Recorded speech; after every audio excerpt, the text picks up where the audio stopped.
नमस्कार, मैं अशोक कुमार पांडे। स्वागत है आपका टीसीएच पर। हाजिर हूं मिडिल ईस्ट की सारी अपडेट्स लेकर। कल संयुक्त राष्ट्र संघ में, यूनाइटेड नेशंस में यह साबित हो गया कि अमेरिका और इजराइल दुनिया में किस तरह अकेले पड़ चुके हैं। कतर पर हमले के बाद जो यूएनजीसी की मीटिंग हुई है, और यह मीटिंग कतर पे हमले पर नहीं थी, यह मीटिंग बहुत साफ साफ थी कि फलस्तीन और इजराइल दोनों नेशन एग्जिस्ट करें। यह इंपॉर्टेंट इसलिए है कि इसके ठीक एक दिन पहले नेतन्याहू का बयान आता है कि there will be no Palestine, फलस्तीन जैसी कोई चीज होगी ही नहीं। यहां पर यह वोटिंग होनी थी कि फलस्तीन आजाद मुल्क की तरह इजराइल के साथ को एग्जिस्ट करेगा, यानी फलस्तीन एक खुद मुख्तार मुल्क होगा। फलस्तीन का यह हक है कि वो आजाद हो और खुद मुख्तार हो। यह प्रस्ताव जो था वो फ्रांस और सऊदी अरबिया का था। इस पर हुई वोटिंग, और इस वोटिंग में 142 देश दुनिया के इस प्रस्ताव के साथ खड़े हुए, जिसको अब न्यूयॉर्क डिक्लेरेशन कहा जा रहा है। 142 मुल्क। और मेरे लिए खुशी की बात है कि भारत सरकार भले देश के अंदर गजा पर बात करने पर कितना भी बवाल मचता हो, देश के अंदर कोई गजा के नाम पर जुलूस निकालना चाहे तो उसका तमाशा बनता हो, लेकिन यूनाइटेड नेशन में बैठकर भारत सरकार ने गजा के, फलस्तीन के पक्ष में वोट दिया, फेवर में वोट दिया। भारत उन 142 मुल्कों में शामिल हुआ जिसने कहा कि फलस्तीन को एक खुद मुख्तार मुल्क बनना चाहिए और एग्जिस्ट करना चाहिए। इजराइल जो ये कहता है कि फलस्तीन जैसी कोई चीज नहीं है, फलस्तीन जैसी कोई चीज नहीं बनेगी, ये गलत है। और सबसे मजेदार बात यह है कि आप उन 12 नेशंस के नाम अगर पढ़ेंगे जिन्होंने इसके खिलाफ वोट दिया तो आपको हंसी आएगी। 4 मुल्क तो सपने में भी कोई मुझसे पूछता तो मैं कह देता कि ये चारों तो खिलाफ होंगे ही। यूनाइटेड स्टेट्स यानी अमेरिका, इजराइल, अर्जेंटीना और हंगरी, इन चारों मुल्कों के बारे में तो हम जानते ही हैं। अमेरिका तो कई बार लगता है कि इजराइल का गुलाम है, उस पर आगे बात करेंगे। इजराइल तो अपने खिलाफ कैसे ही बोलता। हंगरी और अर्जेंटीना के बारे में भी यही सच है। लेकिन इसके अलावा जो मुल्क हैं उनमें से कुछ के नाम सुन लीजिए और उसके बाद आप हंसिए। माइक्रोनेशिया नाम का कोई मुल्क है, नवारू नाम का कोई मुल्क है, पलाऊ नाम का कोई मुल्क है, टोंगा तो नाम सुना हुआ है मेरा, और न्यू पापुआ गिनिया, इसका भी नाम सुना हुआ है। इस तरह के छोटे छोटे मुल्क जो पूरी तरह से अमेरिका के गुलाम जैसे मुल्क हैं, जो अमेरिकी पैसों पर पलने वाले मुल्क हैं, इनके अलावा किसी देश ने इजराइल का साथ नहीं दिया। जो बात मैं बार बार आपसे कहता हूं कि दुनिया में डर की वजह से या पैसे के लालच की वजह से भले इजराइल के साथ कुछ लोग दिखाई देते हों, लेकिन पूरी दुनिया में इजराइल और अमेरिका लगातार अकेले पड़ते जा रहे हैं। यह वोटिंग इस बात को बिल्कुल क्लियर बताती है। इसके बाद मैं आपको दिखाता हूं एक विजुअल, और फिर होगी आगे बात। यह विजुअल जो है ये दोहा की सड़कों का है। दोहा की जो आवाम है, कतर की आवाम है, वो सड़कों पर आई है इजराइल के खिलाफ, और जबरदस्त प्रदर्शन हो रहा है। जो बात मैं बार बार कहता हूं कि हुक्मरानों की भले इजराइल के साथ साठ गांठ हो, लेकिन अरब जो जनता है, अरब अवाम है, उसका बड़ा हिस्सा इजराइल के सीधे सीधे खिलाफ हो चुका है, और वो किसी भी हालत में इस बात को बर्दाश्त करने के लिए तैयार नहीं है कि उसके हुक्मरान इजराइल के साथ पींगे बढ़ाएं। ये उस बात का सबूत है। कतर के अंदर जनता सड़क पर है, और जनता सड़क पर है इजराइल के खिलाफ, और इसी का असर है कि इजरायली हमले के बाद अरब वर्ल्ड का बड़ा हिस्सा, चाहे वो सऊदी अरबिया हो, चाहे वो यूएई हो, चाहे वो कतर हो, यहां तक कि जॉर्डन हो, ईरान की बात तो आप छोड़ ही दीजिए, चाहे वो टर्की क्यों ना हो, जो उस तरह से अरब वर्ल्ड का हिस्सा नहीं है लेकिन है भी, ये सब लगातार पूरी कड़ाई के साथ इजराइल की मजम्मत कर रहे हैं और इजराइल के खिलाफ कुछ ना कुछ करेंगे, ऐसा माहौल बना रहे हैं। करेंगे कि नहीं करेंगे मुझे नहीं पता। बहुत सारी बातें हमें पता नहीं चलती हैं, बाद में पता चलती हैं। इजिप्ट से यह बयान आया है कि पहले इजराइल का प्लान यही था कि कैरो में जिस समय हमास के लीडर्स इकट्ठा हुए थे उनको मार दिया जाए। इजिप्ट की जो इंटेलिजेंस है उसको यह पता चला, और उसने इजराइल के सामने क्लियर किया कि यह रेड लाइन है। अगर आपने इजिप्ट के अंदर कोई हमला किया, इसका सीधा मतलब है कि आप इजिप्ट के खिलाफ जंग छेड़ रहे हैं और इजिप्ट जंग में शामिल हो जाएगा। सीधी लड़ाई होगी इजराइल के साथ। इसके बाद इजराइल ने अपना प्लान कैंसिल किया और अगली कोशिश दोहा में की, जो बुरी तरह से नाकामयाब हुई है। और इस नाकामयाब कोशिश के चलते ना केवल नेतन्याहू घर के अंदर गाली खा रहा है, इजराइल के अपने एक्सपर्ट्स उसको गालियां दे रहे हैं कि ऐसा बेवकूफी का काम उसने क्यों किया, बल्कि पूरे अरब वर्ल्ड और पूरी दुनिया में उसकी जबरदस्त मजम्मत हो रही है। यहां तक कि यूएन सिक्योरिटी काउंसिल में भी एक प्रस्ताव पास किया गया। अमेरिका की वजह से उसमें इजराइल का नाम तो नहीं आया, लेकिन कतर पर जो हमला हुआ उसकी जबरदस्त मजम्मत की गई। तो अपने आप इजराइल की मजम्मत हो जाती है। नाम आने ना आने से अब कोई फर्क पड़ने वाला नहीं है।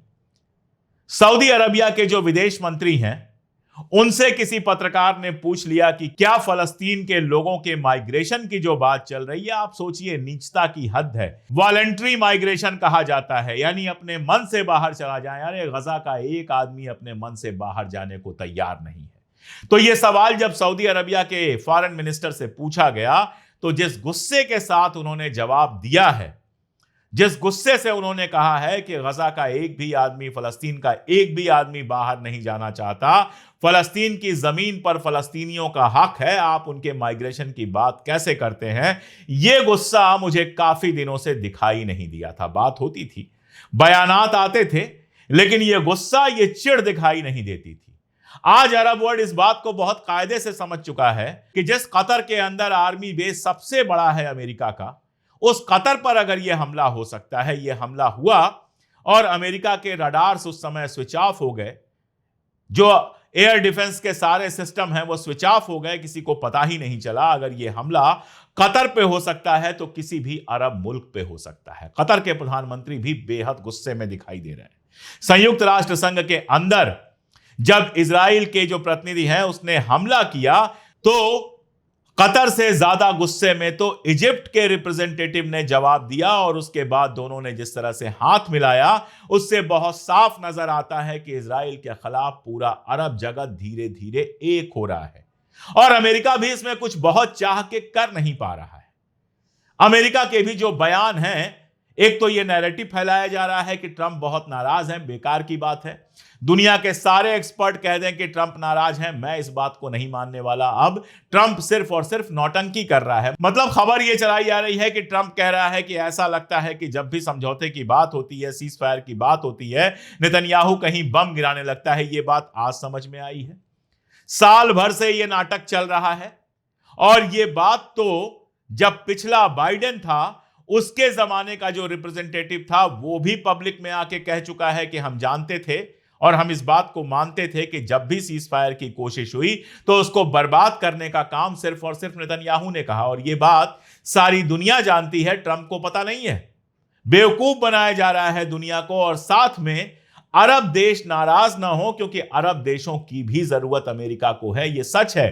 यह सच है कि अरब देशों ने अपना वर्तमान, अपना भविष्य, अपना मुस्तकबिल सब अमेरिका के पास गिरवी रख दिया है। लेकिन दूसरा सच यह भी है कि अरब देशों के बिना अमेरिका का काम चलने वाला नहीं है। इजराइल एक ऐसा मुल्क है जिसके पास ना तो अपना कोई नेचुरल रिसोर्स है और ना ही कुछ ऐसा है जिससे वो अमेरिका की कोई मदद कर सके। इजराइल को तो लगातार अपने गरीबों का पैसा छीन छीन के ट्रंप पहुंचा रहा है, जिससे इजराइल शान से रह रहा है। और अब कंडीशन यह है कि गजा में जो ऑयल और गैस के रिजर्व हैं, उनको बेचने की कोशिश कर रहा है। लेकिन बाकी जो मुल्क हैं, चाहे सऊदी अरबिया हो, चाहे कतर हो, चाहे बाकी सारे जो मुल्क हैं, जॉर्डन हो, इजिप्ट हो, इनसे तो अमेरिका को मदद मिलती है। सस्ता तेल मिलता है, सस्ता गैस मिलता है, लगातार पैसे मिलते हैं। अमेरिका के जो कर्ज चुकाए जा रहे हैं वो अरब के पैसे से चुकाए जा रहे हैं। तो वो इनको नाराज नहीं करना चाहता।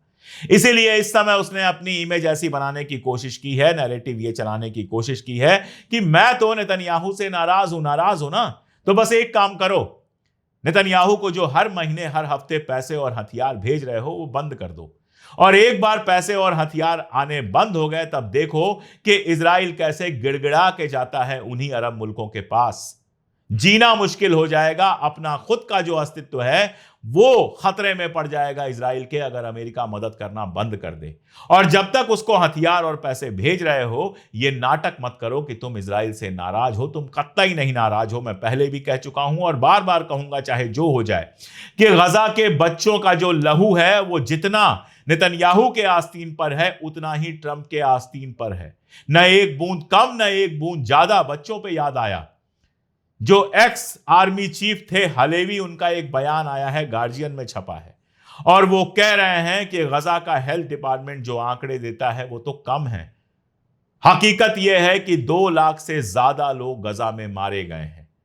गजा में 2 लाख से ज्यादा लोग मारे गए हैं और तुम ये मानने को तैयार नहीं हो कि वहां जेनोसाइड हो रहा है, और नाटक कर रहे हो कि तुम नेतन्याहू से नाराज हो। तुम कतई नहीं नाराज हो। You are partners in crime. तुम अपराध में साथ में शामिल हो। कभी अगर दुनिया में न्याय हुआ, हक की बात हुई, तो तुम दोनों की एक ही जगह है, हेग के अंदर जो इंटरनेशनल जेल है। तुम दोनों को उसी जेल में होना चाहिए। तुम दोनों सिर्फ और सिर्फ वही डिजर्व करते हो। तमाशा दुनिया में कैसे फैलाया जाता है, एक एग्जाम्पल देता हूं। एक चार्ली कर्क नाम का आदमी मारा गया। यंग लड़का था और कंजर्वेटिव था, राइटिस्ट था, मुसलमानों के खिलाफ, काले लोगों के खिलाफ, अश्वेतों के खिलाफ, हिंदुस्तानियों के खिलाफ, सबके खिलाफ बोलता रहता था। किसी जमाने में ट्रंप का बहुत करीबी था और ट्रंप को राष्ट्रपति बनवाने के लिए मागा जो चला था, मेक अमेरिका ग्रेट अगेन, उसमें उसका बहुत इंपॉर्टेंट रोल था। अभी 4 दिन पहले उसको गोली मार दी गई। कई लोगों ने मुझसे कहा कि आपने उस पर क्यों नहीं बोला। मैं खामोश था क्योंकि मैं देखना चाहता था कि फाइनली होता क्या है। जिस दिन उसको गोली मारी गई, उसी टाइम से नेतन्याहू ने यह माहौल बनाने की कोशिश की कि अरबों ने उसको मारा है, मुसलमानों ने उसको मारा है। पूरा माहौल बना दिया गया कि मुसलमानों ने उसको मारा है, और इसमें यह सच दबाने की कोशिश की गई कि पिछले काफी टाइम से, पिछले महीने, 2 महीने, 3 महीने से कर्ज जो है वो लगातार इजराइल के खिलाफ हो रहा था। वो ईरान के साथ जो जंग हो रही थी उसके खिलाफ था। एप्स्टीन फाइल्स को ओपन करने की मांग कर रहा था और इस तरह से ट्रंप के भी खिलाफ हो गया था। और इसी बिना पर बहुत लोगों का यह मानना है कि उसको इजराइल ने मरवाया। खैर, कल जो है, जिस इलाके का है ऊटा, वहां के गवर्नर ने बताया कि असली मुजरिम पकड़ा गया है और उसका नाम बताया टेलर रॉबिन्सन। ना तो वो अरब है, ना हिंदुस्तानी है, ना काला है, कुछ नहीं है। वो प्योर अमेरिकन है। वहीं की धरती पे जन्मा हुआ, उसके बाप दादे सब अमेरिका के हैं और एक जमाने में ट्रंप का समर्थक रहा है। यानी कर्क मारा गया और उसके तुरंत बाद नेतन्याहू ने जो नैरेटिव बनाने की कोशिश की कि मुसलमानों ने मारा होगा, वो अरब मुल्कों के खिलाफ ही थी, फलस्तीनियों के खिलाफ थी। वो जमीन पर गिर गई जब गिरफ्तार होता है टेलर रॉबिन्सन। और कभी जांच नहीं होगी क्योंकि मामला एप्स्टीन फाइल और किसका किसका है। लेकिन सोच के देखिए कि जो कंजर्वेटिव रहा हो, जिसकी फैमिली कंजर्वेटिव रही हो, उसने, जो गोरा है, उसने अगर मारा है कर्क को, तो उसके पीछे क्या वजह हो सकती है? क्या वजह हो सकती है उसके पीछे? सोचिएगा कि कहीं कर्क इसीलिए तो नहीं मारा गया क्योंकि वो एक जमाने में इजराइल का समर्थक था और अब वो इजराइल के खिलाफ बात कर रहा था। उसको इजराइल ने फंड करने की कोशिश की तो उसने मना कर दिया। अमेरिका में और दुनिया में कितने लोगों को मोसाद ने मरवाया है, इसका कहीं कोई हिसाब नहीं होगा। और ये इजराइल का पुराना खेल है कि खुद हरकत करो और डाल दो अरबों के ऊपर, मुसलमानों को बदनाम करो। ये तो हम जानते ही हैं कि आईएस इजराइल और अमेरिका की पैदाइश है और आईएस के कारनामों के सहारे ही पूरी दुनिया में इस्लामोफोबिया फैलाई गई। लेकिन इस बार सब उल्टा पड़ रहा है। जो करने की कोशिश कर रहा है, सब उल्टा पड़ रहा है। जिस ईरान के साथ कतर की कोई दोस्ती नहीं थी, उस ईरान, सऊदी अरबिया, कतर और बाकी मुल्कों ने मिलकर एक नेवल प्रैक्टिस का प्लान बनाया है जिसमें वो युद्ध का अभ्यास करेंगे। यही नहीं, हो सकता है कि अगले ही हफ्ते एक समिट बुलाया कतर जिसमें अरब इस्लामिक देश सारे शामिल होंगे। और यही नहीं, यूएई के ऊपर कतर दबाव बना रहा है कि इजराइल में जो उसकी एम्बेसी है, उस एम्बेसी को बंद करके अपने लोगों को वापस बुला ले, यानी इजराइल के साथ रिश्ते तर्क कर ले। और अभी तक यूएई ने इस पर मना नहीं किया है। और उधर टर्की कह रहा है कि अगर पीस चाहिए तो उसके लिए जंग की तैयारी करनी होगी और हम जंग के लिए तैयार हैं। इजिप्ट कह रहा है कि हमास के लोग चाहें तो हमारे यहां आकर रहें, उनको पूरी सिक्योरिटी मिलेगी किसी भी हालत में हमारे ऊपर इजराइल हमला करने की हिम्मत नहीं करेगा, और अगर करेगा तो हम पलट के जवाब देंगे, जंग शुरू हो जाएगी। मिडिल ईस्ट में ये जो कुछ हो रहा है ये सिर्फ ऊपरी दिखावा है या वाकई अरब रूलर्स इसको लेकर सीरियस हैं, ये तो आगे समझ में आएगा। लेकिन एक बात बिल्कुल क्लियर है कि सारी दुनिया में इजराइल इस कदर बदनाम हो चुका है कि संयुक्त राष्ट्र में साथ देने के लिए उसको 4 कायदे के मुल्क नहीं मिलते हैं, और अरब मुल्कों में अवाम इस कदर इजराइल के खिलाफ है कि अब अगर अरब मुल्क इजराइल के साथ रिश्ता बनाने की कोशिश करेंगे तो उनके शहंशाहों की कुर्सी भी खतरे में पड़ सकती है। और साथ में अरब मुल्कों को कायदे से समझ में आ गया है कि आप इजराइल से कितनी भी दोस्ती कर लीजिए, ये दोस्ती उस सांप से दोस्ती करने जैसी है जो पहला मौका मिलते ही डस लेगा। और इसीलिए अब उनको यह समझ में आ रहा है कि इजराइल से दोस्ती का कोई मतलब ही नहीं है, बेहतर है कि हम ये आपस में मजबूत हों। अब ये बात कहां तक जाती है, अमेरिका किस हद तक इस गुस्से को दबा पाता है, साथ में ये भी बात आ रही है कि कतर से सीधे बात करके अमेरिका अब सीज फायर कराना चाहता है। ये सब कहां पहुंचता है ये देखते हैं। अभी की जो अपडेट्स थी मैंने आपको दी, आगे जो अपडेट्स आएंगी मैं देता रहूंगा। एक अपील आपसे मैं लगातार करता हूं, वो करता रहूंगा कि अगर पॉसिबल हो, अगर संभव हो, अगर मुमकिन हो तो हमारी ताकत बने, मेंबरशिप हमारी ले लें। ज्वाइन का बटन दबा सकते हैं या फिर मेंबरशिप का लिंक हमने पिन कमेंट और डिस्क्रिप्शन में भी दे दिया है, उसको यूज करके आप 3 रुपए रोज से भी कम पर हमारे मेंबर बन सकते हैं, और ये हमारे लिए बहुत बड़ी ताकत होती है।